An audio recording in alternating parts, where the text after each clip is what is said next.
Sullivan. I'm a former IRS agent and teaching instructor with the Internal Revenue Service. Welcome to my YouTube station. It's the home of the 5-minute or less videos here. I can tell you what you need to know. I've worked for IRS for a decade.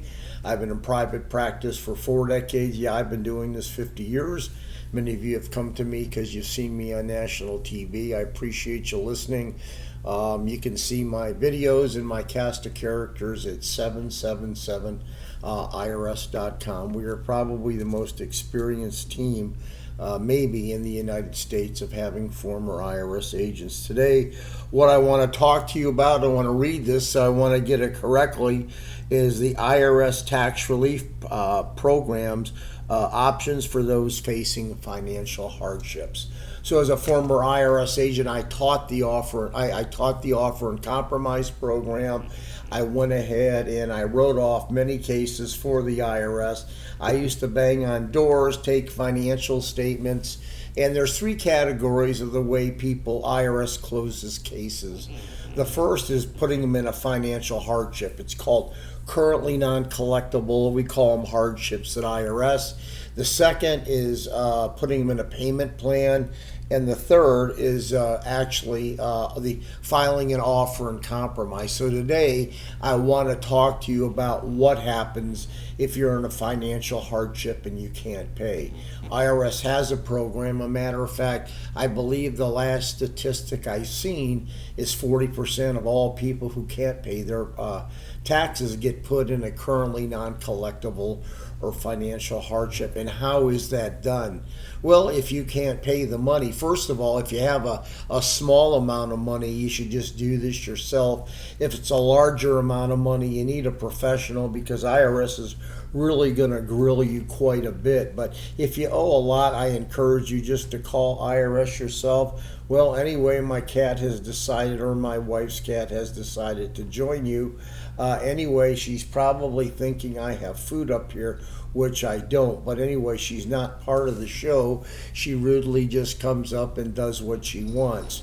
I love shooting at home because my office is across the street, and I love doing this, so I'm sorry for my cat. If you like cats, you're not sorry, you're okay with it. So anyway, this financial program that they have, what you have to do is you call IRS and you tell them you can't pay the money. But let me tell you what IRS is going to do.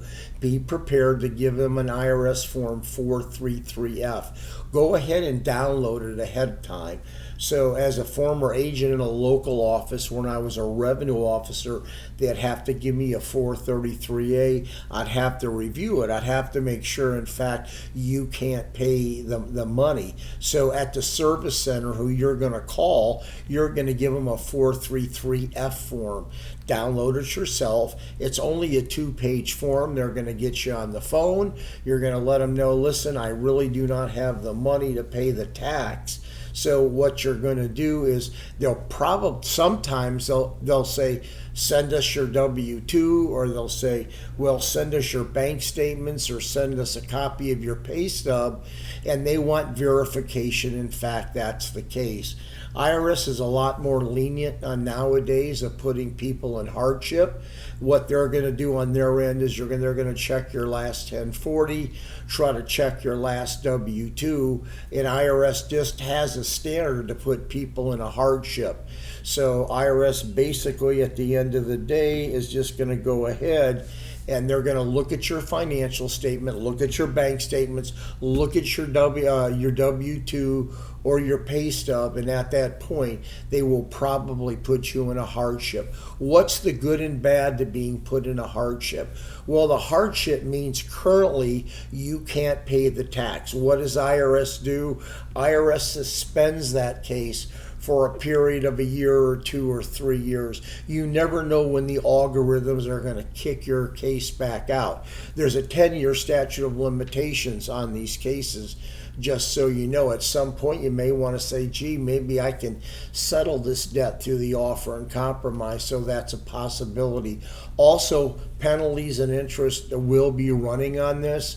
And the last thing that you should know is IRS will take your refund the following year unless you adjust your W-4, because any refund, they're going to do a refund offset to you. So if you don't owe a lot of money, don't be afraid to call the 1-800 number and get yourself in hardship. If you owe a lot more money, IRS is going to grill you a little more, a lot more probably, and it's probably not going to be so pleasant.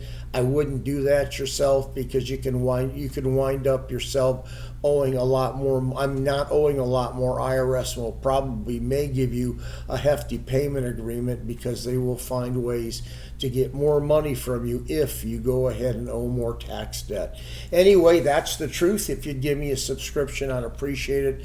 We're always available for a consultation, and like I said, depending on your dollar amount, you've got to make that decision. Anyway, like I said, the subscription will really help me. I try to give you the information that you need and give you inside information when I can. Thank you.